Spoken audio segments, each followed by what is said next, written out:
question of the day is whether or not I can use the Smooth On 325 in place of some 1630 in order to make mold plates so I can do some sculpting of, let's say, a mole or a scar, you know, small appliances. But thing is, the 1630, a can of it costs $100. This was about $36. So let's dive in and see if this works. It does say to stir well before I start mixing these parts. It's a 1 part A to 1 part B mixture. However, I don't have a stick long enough, so I'm just going to shake the ever-loving crap out of them and hope for the best. Alright, so here is the first pour. A little bit more. And we're looking at about 74 grams. So I'm going to say, I'm just going to round it up. 1 more gram. 1 more. Let's see, this 76. There we go. We're going to start pouring, and we are aiming for 75. All right, and I have been mixing for a minute. Ooh, it's getting warm, so I'm going to go ahead and start pouring that. And what I'm doing is called a long pour.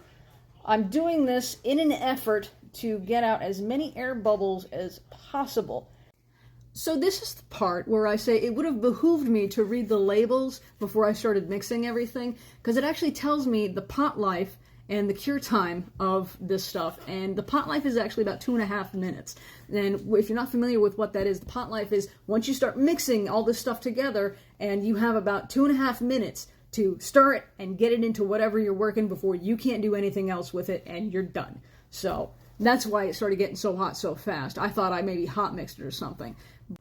With my hand on the back of this, I can tell you that it is still very hot, as if I just took this out of the microwave after about 2 minutes. However, it has solidified, yet because of the volume, it's going to take longer than 10 minutes to really set up.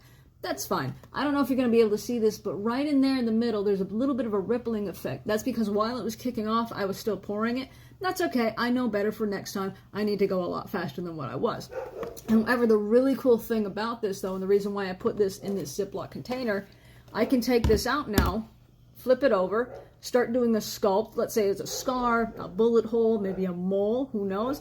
And then I can put it right in here, cover it, and I can keep it. And this can be my master sculpt. And then later on, I can take, let's say, some dragon skin mold max that I have, put that in there to get a master negative, and then from there get some Platzel 10, or I'm actually going to start moving on to Platzel 25 to get the actual appliance. So, but yeah, I'm going to keep this one, and I'm going to make a few more. I got about 4 more to go, and we're going to start sculpting over the Christmas break.